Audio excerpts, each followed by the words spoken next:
Start with this. Former Sars boss Tom Moyane's lawyer, advocate Dali Mpofu, is accusing the state capture inquiry of delaying proceedings. Mpofu says the Public Enterprises Minister, Pravin Gordhan, is simply repeating last year's testimony at the Commission. Moyane has been given permission to cross-examine Pravin Gordhan on his SARS-related testimony at the State Capture Commission. You'll remember that the minister accused Tom Moyane of being one of the key masterminds behind state capture. Chairperson, I wanted to just raise an objection. I don't know what's going on now. We are here for the cross-examination of Mr. Gordhan. I understood that there was a clarificatory statement that was going to be gone through, so that is part of the record, which really should not take long. But what is now happening is a rehash of Mr. Gordhan's evidence and him reading long passages from affidavits that are already before the Commission. No useful purpose can be served by that except to waste time. And then Mr. Gordhan goes on reading 10 points from some email which have nothing to do with the question. So if we're going to go at this rate, and then he only gets told after the long rambling that he didn't answer the question, then that's going to detrimentally affect the pace and progress of the cross-examination. Pravin Gordhan also saying that revenue collection dropped steeply during Tom Moyane's tenure as the SARS head. Several highly experienced staff members also left the service.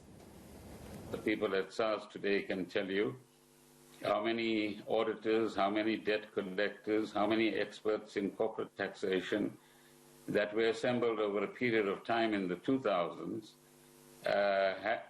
left SARS, either being forced to or not wishing to be associated with the kind of developments that were taking place. The consequence of all of that, Chair, is that tax compliance is now lower than what it used to be, which means that what we used to refer to as the tax gap, meaning the gap between revenue due and revenue to be collected, grew rather than was being narrowed as it was being during that period and after that period as well.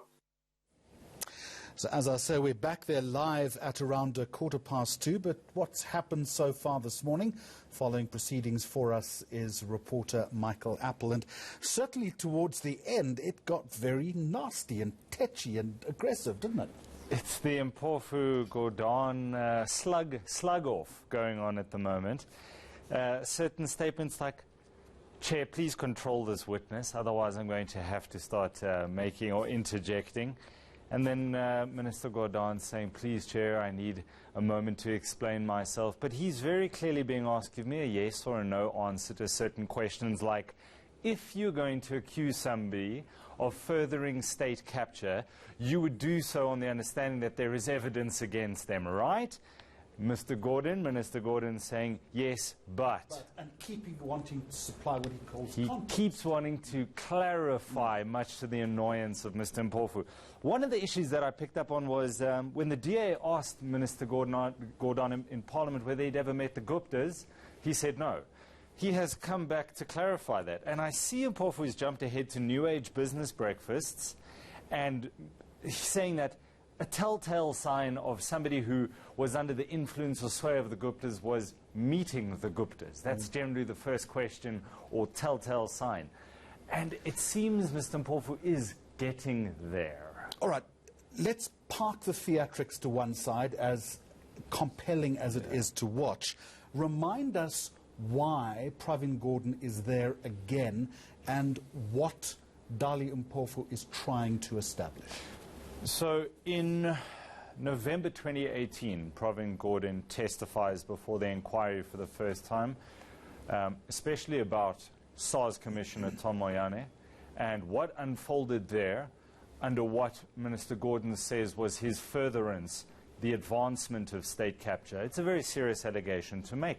Dali Mpofu says as much as murder and rape in South Africa. It carries that serious connotation. So Tom Moyane went to the Brooklyn Police Station in 2016 to lay a complaint which would escalate and end in this pension fund where the charges were laid against Minister Gordhan and Ivan Pillay and then later withdrawn. So what today is about is cross-examining Minister Gordhan specifically about the statements he made that when Mr. Moyane laid that complaint, which didn't name Mr. Gordhan now, and he accepts it, it's common cause that he didn't lay this complaint, so that's been almost removed off the table. But if you're going to accuse somebody of furthering state capture, what? What do you base that on? And I think that's what today's evidence is about, to be able to punch holes in Minister Gordhan's testimony. Like, you're saying this, well, back it up.